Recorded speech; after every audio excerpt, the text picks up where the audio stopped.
Ladies and gentlemen, welcome on back to the channel. In this one today, we're going to be doing another weapon comparison video. And this one, it's going to be the MG08 versus the MG42. Now, these are both the two best LMGs that I could possibly find in COD Zombies. There's probably some that are better, but these are probably the two most prominent and probably the two best. Now, for those of you who are new, the way that we pretty much do this series is that we grab two random things in zombies, whether it be guns, perks, maps, whatever, and then we rank them against each other. We use 5 criteria. Whichever does the best in each criteria gets 1 point, and at the end, whichever has the most points wins. So with the criteria, we're going to be having the accessibility, the points, the damage, the ease of use, and then the overall ammo. Now, with all of these out of the way with, let's just jump right into it. Now, coming into our first criteria, we have the accessibility.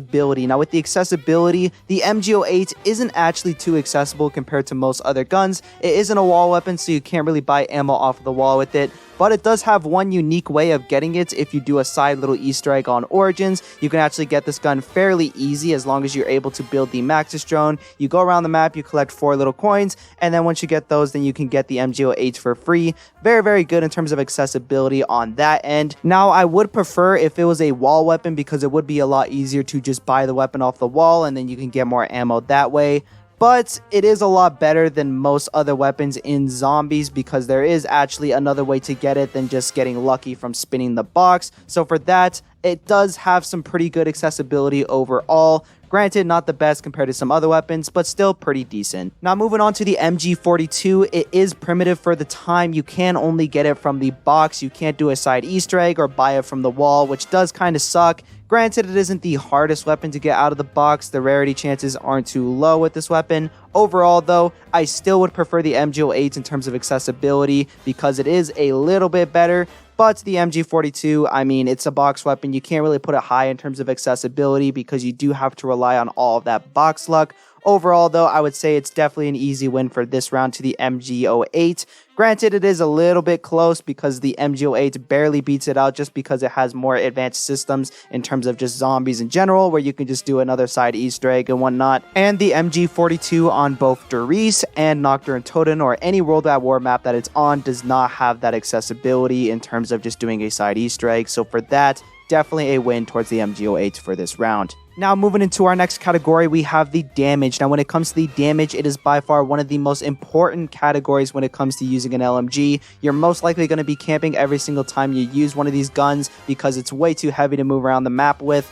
And there's also a lot of ammo that comes with the LMG, so you're mainly going to be camping, so you have to rely heavily on the damage to carry you into the higher rounds. Now, with the MG08, it is actually very solid compared to most other weapons in zombies. On Black Ops 2 and Black Ops 3, whenever you're playing on Origins, you do also have Double Tap 2.0, which helps tremendously in increasing the damage for the MG08. That actually helps it out a lot. You can deal double the damage because you shoot twice as many bullets, so it does help a lot out with that. Even if you don't have Double Tap 2.0, you can still use this weapon effectively. Takes out Panthers easily, takes out any other zombie that's in your way very easily as well. Overall, very, very solid when it comes to the damage on the MG08. Now, with the MG42, on the other hand, it is also very good in terms of damage. Granted, it does not have Double Tap 2.0 compared to the Black Ops 2 and Black Ops 3 version of the MG08, but it still produces a lot of damage compared to most other guns on World at War. It can deal a lot more damage than most fully automatic weapons that I could think of. It's actually really hard to determine the total damage that this weapon does overall because there isn't actually a mini boss that we can use it against to determine how much damage it truly does compared to most other weapons in different games. If you do port it over, it actually gets more of a buff compared to most other weapons in Black Ops 2 and Black Ops 3, so I won't be doing anything modded. When it comes to this weapon overall, from the performance that it does in World at War, it is very, very solid and very, very good in its own certain game, in its own certain category. When you bring it out into the Black Ops 2 and Black Ops 3 realm, especially compared to the MG08, it does not really compare. So for that, I'm going to have to give the damage to the MG08 for this category. Now, moving into our next category, we have the ammo. Now, when it comes to the ammo on the MG08, it is actually very solid compared to most other weapons in Black Ops 2 and Black Ops 3. Granted, it's not the most in terms of other LMGs. There's a lot of other LMGs that are better in terms of ammo compared to the MG08. It actually doesn't get that much more when you do pack-a-punch it compared to most other LMGs. In Black Ops 2, the RPG has a lot more. I'm pretty sure the Hammer has a lot more as well. The LSAT definitely has a lot more in terms of ammo. So overall, in terms of ammo, it does have a lot, but compared to other LMGs, which is its main category that it's in, which is what it should be really good at, it's not really that comparable.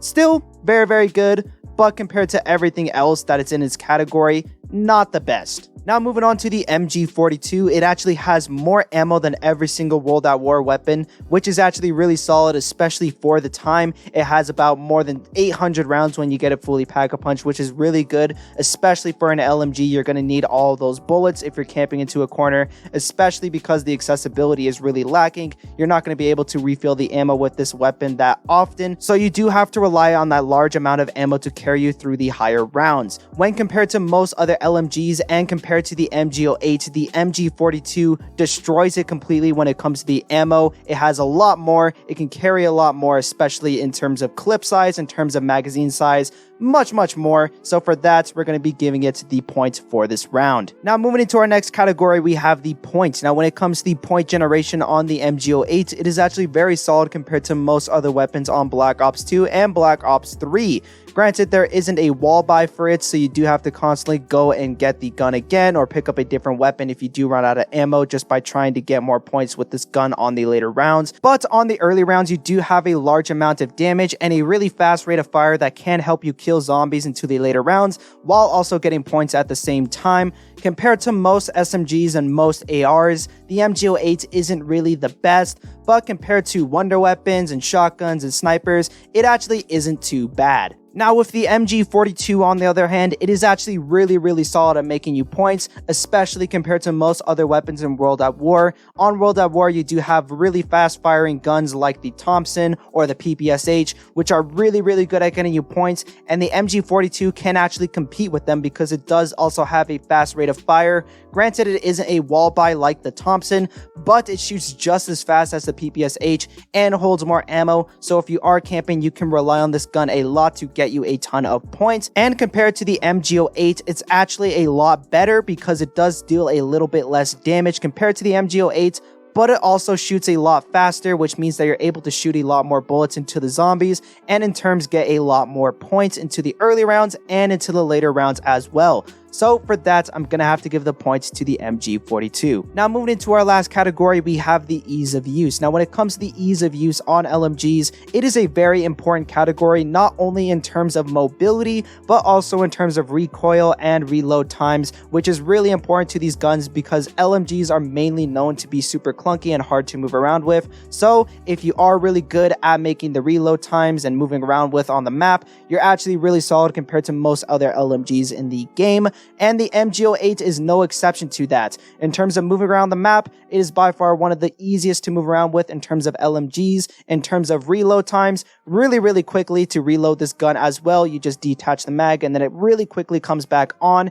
And in terms of recoil, really solid, and it feels fun to use this weapon as well. When you aim down the sights, it's actually clear and visible compared to most other guns in Black Ops 2. Overall, really fun and really good when it comes to the ease of use on the MG08. Now with the MG42 on the other hand, it is very good at some aspects when it comes to the ease of use, like the reload time. It is very similar compared to the MG08 where you can just detach the mag really easily and then attach it back on really quickly as well. It's not like a belt mag like most other super slow LMGs when it comes to reloading, so I do give it some points for that. The problem with the MG42 is the movement and the recoil. When it comes to the recoil, it is very bumpy when you do shoot this gun. There's a lot of visual recoil as well as a lot of just normal recoil as well. It's very hard to control this gun compared to the MG08. It is also really hard to move around with this weapon. As you see in some of these clips, it's very hard for me to run to the launch pad on Doris to turn on the pack-a-punch because I just move super slow whenever I'm using the MG42 on Doris. Overall, still okay when it comes to the ease of use on the MG42, but the MG08 is just a lot better when it comes to LMG ease of use. So for that, I'm gonna have to give the points to the MG08. Anyways, guys, that's going to conclude the competition. As for our final scores, we have 3 points towards the MG08 and 2 points towards the MG42. Now, personally, I do love the MG08 a lot more when it comes to damage and when it comes to ease of use. When it comes to points and overall feel, I love the World at War MG42 as well. but it's just really hard to move around and use the MG42 compared to the MG08, and I do love having a good LMG that I can move around with like a Dingo or the MG08, so for that I'm gonna have to give the win to the MG08. That is also going to conclude the video as well. If you did enjoy, leave a like, subscribe, do all that. Leave your comments down below if you want to see me do any other type of content. Check out Comfy Cushion Reacts. It's a channel me and my friends do. We just react to a ton of stuff, and yeah, I have nothing much else to say, so peace.